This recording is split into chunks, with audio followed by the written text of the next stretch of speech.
Hello, good evening, students. Today's transcription number back of 141 on the speed of 100 words per minute. Start. The Khalistan movement is there, and there are other movements also, secessionist movements.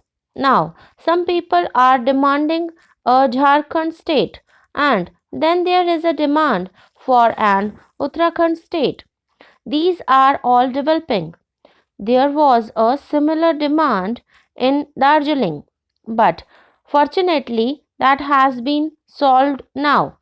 But other vociferous tendencies are growing, and the center has not been able to control them. The center has not been able to prevent them, but they think that only for the center and not for the states that the unity of the people has to be maintained.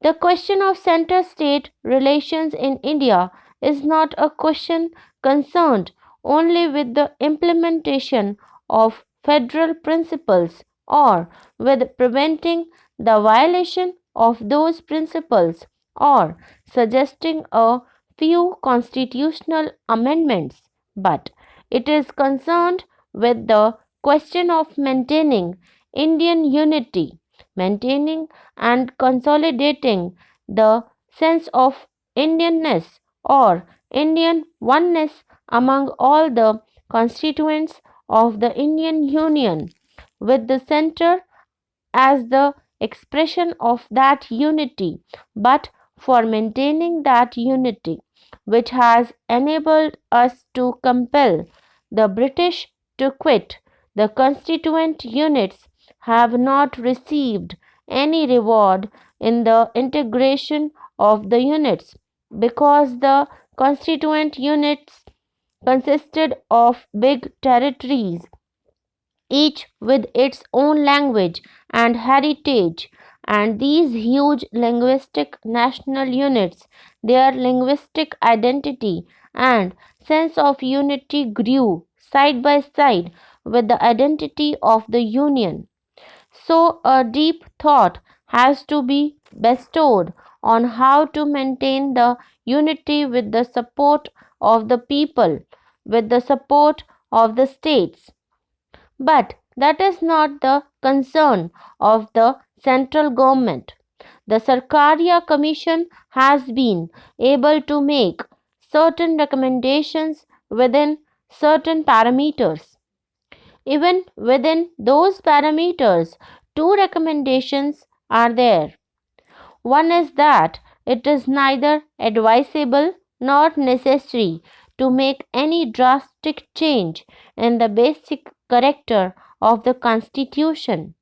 The second is that the electoral system can be continued like this. In the second recommendation, the Commission says that it certainly calls for improvement and reform in a number of aspects. The actual working of the Constitution leaves much to be desired. It has said about the changes proposed in the financial aspects of the Indian Union and the states. The arrangements are far from being satisfactory. It has said about the role of the governors, reservation of state bills for consideration of the president, use of extraordinary powers, etc., etc. The Commission has said about the Intergovernmental Council with a comprehensive size. It has said about a National Economic Development Council having a nexus with the Planning Commission, limitation of the centrally sponsored schemes, state finance and planning, etc., etc.